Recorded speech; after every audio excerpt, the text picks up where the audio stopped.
Good morning everybody. Success point Deoband में आपका फिर से स्वागत है।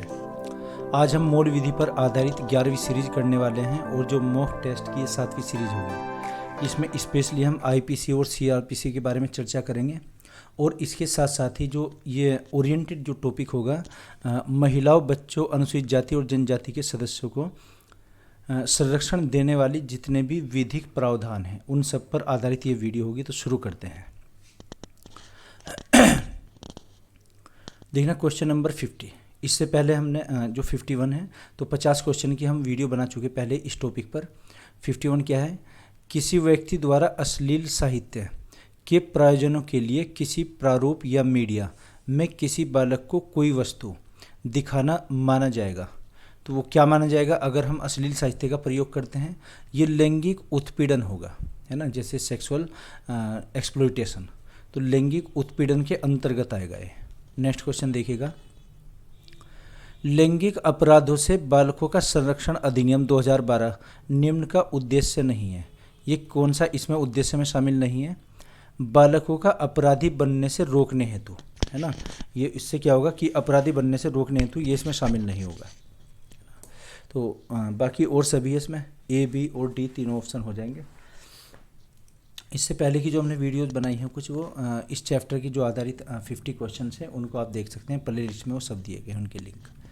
Next question 53। लैंगिक परितोषण में निम्नलिखित बातें शामिल नहीं आएंगी, है ना। कौन कौन सी बातें शामिल नहीं की जाएंगी इसमें? देखना। किसी बालक की जनेंद्रिया का प्रदर्शन करना, किसी बालक का उपयोग वास्तविक या नकली लैंगिक कार्यों के द्वारा करना, किसी बालक का अशोभनीय और अश्लीलपूर्ण प्रदर्शन करना। उपयुक्त में से कोई भी नहीं इसमें शामिल नहीं है। तो इसका आंसर क्या हो जाएगा? D answer. आप ये साथ साथ नोट करते रहिएगा, इससे काफ़ी क्वेश्चन मिलने की संभावना है। Question number 54।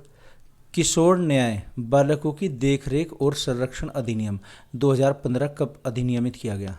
देखना कब ये कानून बना था? 2015 में। ये 31 दिसंबर 2015 में कानून बनाया गया और 2016 में इसे लागू किया गया। परिवर्तन में आया था फिर ये, वो 2016 में है। तो कानून ये कब बना? 2015 में। और लागू कब हुआ? 2016 में। किशोर न्याय बालकों की देखरेख और संरक्षण अधिनियम 2015। Question number 55। किशोर न्याय बालकों की देखरेख और संरक्षण अधिनियम 2015 लागू होता है किन मामलों में? ये किन मामलों में होता है? उपयुक्त सभी, जैसे कि ए ऑप्शन क्या दिया है? किशोरों के विरोध अभियोजन में, या बी ऑप्शन है किशोरों के किसी भी शासकीय या कारावास के दंड से संबंधित मामलों में। थर्ड ऑप्शन हो जाएगा किशोरों के साथ विधिक संघर्ष में।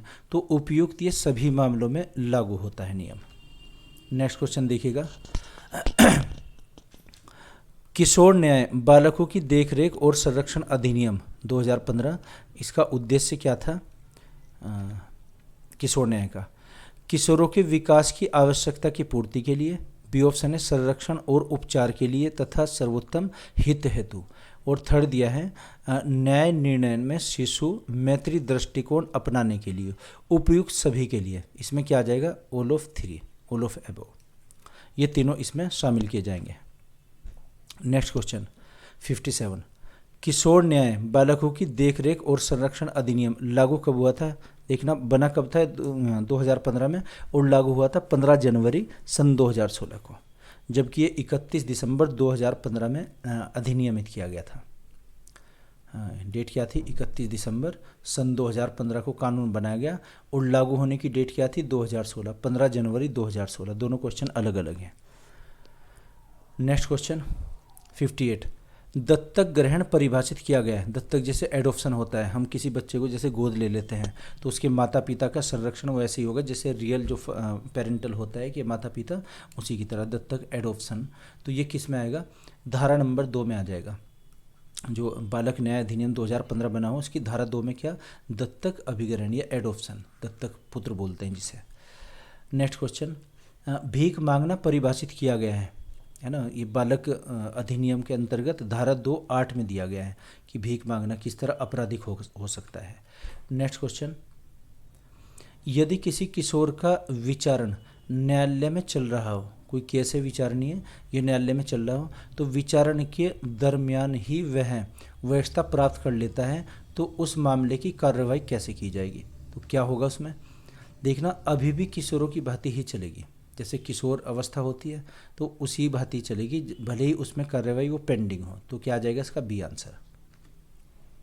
नेक्स्ट क्वेश्चन, संप्रेषण गृह में कौन से किशोरों को रखा जाता है ना, जो ऐसे प्रोटेक्शन हाउस बनाए जाते हैं उसमें किशोर कौन से, विधि विरोधी किशोरों को जिनके विरुद्ध जांच लंबित है, कोई मामला पेंडिंग है उसकी जांच चल रही है, इंट्रोगेशन चल रहा है, इंक्वायरी चल रही है, उनको कहाँ पर प्रोटेक्शन हाउस में रखा जाएगा, जो ये संप्रेषित किया जाएगा।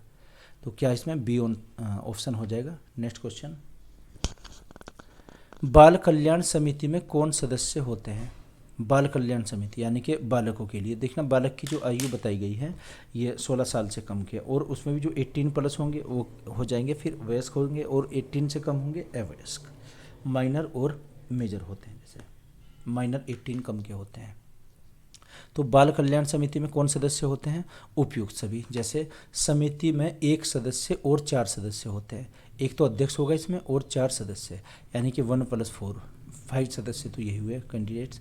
समिति के सदस्यों में एक महिला भी होगी, इनमें एक महिला होती है यानी कि 4 कैंडिडेट में से। और सीआरपीसी के तहत समिति के सदस्य न्यायिक मजिस्ट्रेट, जो जुडिशियल मजिस्ट्रेट होंगे वो भी इसके सदस्य होते हैं। तो ये सभी किस में होते हैं, बाल कल्याण समिति में। बाल कल्याण समिति के सदस्यों में निम्नलिखित ये शामिल होते हैं। नेक्स्ट क्वेश्चन 63, विशेष गृह में कौन से किशोर रखे जाते हैं। देखना जो विशेष शेल्टर हाउस बनाए जाते हैं इनके लिए, उसमें कौन से रखे जाएंगे, ऐसे किशोर जो किसी अपराध के लिए सिद्ध दोष कर दिए गए हों, जिन पर कोई आरोप तय हो गया हो, है ना, दोष सिद्ध, ऐसे किशोर जिन पर कोई आरोप सिद्ध हुआ हो, ऐसे रखे जाएंगे विशेष गृह में। और किशोर क्या होंगे, जो 16 से भी कम होंगे, जिनकी आयु 16 वर्ष से कम। नेक्स्ट क्वेश्चन देखिएगा, बाल विवाह प्रतिषेध अधिनियम कब अधिनियमित किया गया, ये कानून कब बना था, बाल विवाह प्रतिषेध अधिनियम, है ना। तो इसमें डेट पूछी गई है कि बना जब ये था उसकी डेट क्या थी, 10 जनवरी 2007 को ये कानून बना गया, बाल विवाह प्रतिषेध अधिनियम, है ना, जो चाइल्ड मैरिज होते थे उसको रोकने के लिए। नेक्स्ट क्वेश्चन 65, बाल विवाह प्रतिषेध अधिनियम में बालक पुरुष के संदर्भ में आयु निर्धारित की जाती है ना, कितनी, 21 वर्ष से कम। अगर 21 वर्ष से कम आयु का विवाह होता है वो बाल विवाह माना जाएगा, है ना। इसमें 21 से जो भी कम होगा। नेक्स्ट क्वेश्चन देखना, सब क्वेश्चन आए हुए हैं, आप इन्हें नोट करते रहिए साथ साथ, तो काफ़ी क्वेश्चंस मिलने की आपको संभावना है यूपी पुलिस एसआई में। और हमने 25-25 क्वेश्चन की वीडियो तैयार की हैं, आप चाहे तो उनको देख सकते हैं, प्ले लिस्ट में उनका लिंक दिया है। और ये देखिए आप, बाल विवाह प्रतिषेध अधिनियम में अवयस्क की परिभाषा दी गई है, अवयस्क, है ना, ये दी गई बाल विवाह अधिनियम के धारा नंबर 2 में, 2(6) में, ये सेक्शन नंबर 2 में। नेक्स्ट क्वेश्चन है, बाल विवाह शून्य कराने की याचिका किस न्यायालय में दाखिल की जा सकती है। जैसे बाल विवाह है उसको अगर हम नेगलेक्ट करना चाहते हैं, यानी कि जो 21 से भी कम आयु में अगर विवाह हुआ है, तो ये कहाँ पर हमें याचिका दायर करनी पड़ेगी, जिला न्यायालय में, जो भी सिविल कोर्ट होती हैं, जैसे एक जिले पर आधारित, जिसमें डीजे होता है, डिस्ट्रिक्ट जज, तो वहाँ पर जिला न्यायालय में हम अपील कर सकते हैं। तो जो बाल विवाह है वो शून्य माना जा सकता है। नेक्स्ट क्वेश्चन, बाल विवाह शून्य कराने की याचिका कब तक दाखिल की जा सकती है।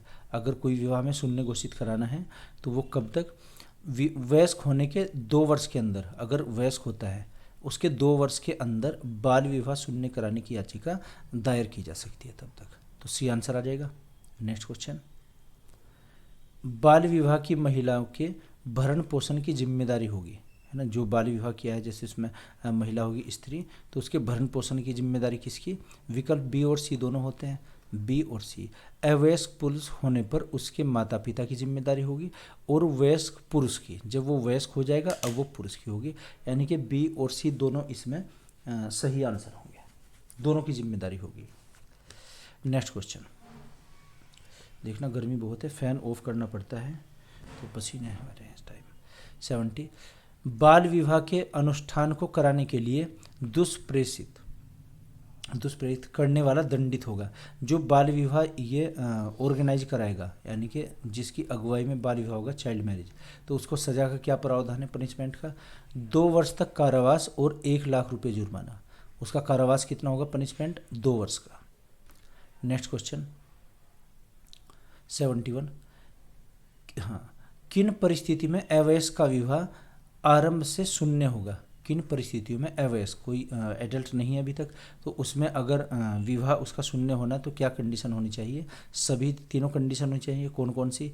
यदि अवयस्क बालक को विधिपूर्ण संरक्षता में से ले जाया जाता है ना, ये विधिपूर्ण होता है, विधिपूर्ण संरक्षता में। बी ऑप्शन है उसे ले जाने के बल का प्रयोग या प्रवचनापूर्ण उपयोग से उत्प्रेषित करने में। और तीसरा विकल्प हो जाएगा विवाह के प्रायोजन से विक्रय कर दिया जाता है, यानी कि खरीद फरोख्त जैसे होती है ना, विक्रय कर दिया जाता है और उस अवयस्क का विवाह कर दिया जाता है, तत्पश्चात उसे अनैतिक प्रयोजन से विक्रय किया जाता है या दुर्व्यवहार किया जाता है। समझिए कि खरीद फरोख्त होती है जैसे, है ना, वहाँ पर बेचा गया है, तो ये तीनों कंडीशन इसमें आ जाएंगे। नेक्स्ट क्वेश्चन, बालक के विवाह करने वाले पुरुष वयस्क को दंडित किया जाता है। अगर बालक का वो विवाह करता है तो उसमें पुरुष दंडित होगा। किसके लिए? पुरुष वयस्क को दंडित किया जाएगा। कितने के लिए?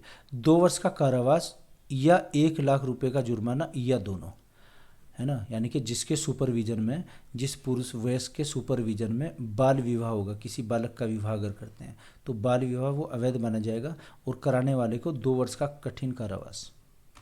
नेक्स्ट क्वेश्चन, व्यादेश कौन जारी कर सकता है? व्यादेश, है ना, जो ऑर्डर होगा, तो प्रथम श्रेणी का न्यायिक मजिस्ट्रेट, जो भी फर्स्ट क्लास जुडिशरी मजिस्ट्रेट होगा वो कर सकते हैं। नेक्स्ट क्वेश्चन, बाल विवाह में संतानों की अभिरक्षा किसे मिलेगी? जो बाल विवाह में संतान होंगी उसको अभिरक्षा यानी कि प्रोटेक्शन जो देगा, तो कौन? विवाह के पक्षकारों या माता पिता को। बाल विवाह में संतानों की अभिरक्षा या तो विवाह के पक्षकारों को या फिर माता पिता को प्रोटेक्शन दी जाएगी, अभिरक्षा दी जाएगी। नेक्स्ट क्वेश्चन, यदि कोई व्यक्ति अनुसूचित जाति या अनुसूचित जनजाति के किसी सदस्य के मुख में कोई अखाद्य या घृणात्मक पदार्थ रखता है ना, कोई भी अखाद्य यानी कि जिस चीज़ को हम खा नहीं सकते, ऐसे सदस्य को अखाद्य या घृणात्मक पदार्थ पीने या खाने के लिए मजबूर करेगा, वह दंडित होगा। यानी कि कोई ऐसी चीज़ खिला दी उनको या कुछ भी ऐसे अनयूजुअली, तो उसको दंडित किया जाएगा। किसमें? कम से कम 6 माह का कारावास और अधिक से अधिक 5 वर्ष तक का कारावास, ये उसे दिया जाएगा अगर किसी SC या ST कैंडिडेट के मुख में वो कोई ऐसी चीज़ रखता है जो खाई नहीं जा सकती, है ना। तो ऐसी बहुत सारी घटनाएं हुई हैं, तो उसमें केस लॉ में हम पढ़ सकते हैं। तो ये हमने 25 क्वेश्चंस का एक ये सेट तैयार किया है और इसे आप नोट करते रहिए, रिवीजन करते रहिए। मैं आशा करता हूँ आपकी समझ आया होगा। अगर नहीं तो कमेंट बॉक्स में बताइए या फिर आप मैसेज कर सकते हैं हमारे व्हाट्सएप नंबर पर। तो इसी के साथ ही ओके, थैंक यू।